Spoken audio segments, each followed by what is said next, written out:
કરે અને એક જે લાઈફમાં જરૂર છે ને આપણા ત્રણેય એસ્પેક્ટ હોય, એક સ્પિરિચ્યુઅલ, એક ઇન્ટેલિજન્સ પોર્શન, એક સ્પિરિચ્યુઅલ પોર્શન અને એક ઇમોશનલ પોર્શન. તો ત્રણેયને મેન્ટેન કરવા માટે છે ને આપણું સ્પિરિચ્યુઅલ પોર્શન બહુ સારું હોવું જોઈએ.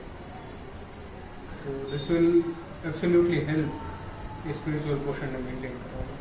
કરવાની હિંમત થઈને કર્યું પણ બહુ સારું થયું. પહેલાં મને 4 દિવસનો અનુભવ તો એ જ થયો કે મને રોજે રાતે 1 થી 2 વખત તો હું સૂતી હોય ને ત્યારે મને ઊભું થઈ જવું પડે. આમ અચાનકથી મારા પગમાં નસ ચડી જાય ને આમ ઓલું આમ ઊભું થઈ જવું પડે. એ 4 દિવસમાં એક વખત મને એવું બન્યું નથી.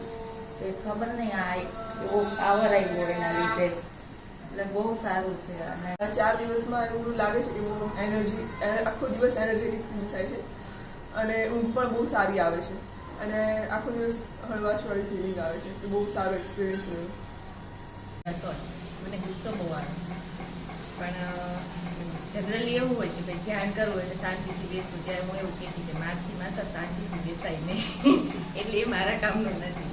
પણ આજે મારા હસબન્ડે જ્યારે મને થોડું ફોર્સફુલી કીધું ત્યારે મેં જોઈન કરી અને મને ખરેખર મેન્ટલી અને ફિઝિકલી પણ બહુ જ સારું લાગે છે. અને એક વખત આ અનુભવ લીધા પછી એમ થાય છે કે હવે આને હું કન્ટિન્યુ જ રાખું.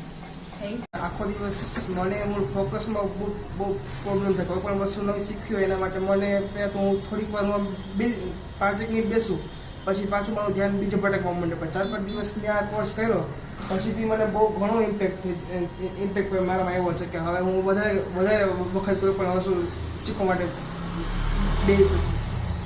બેસી શકું છું.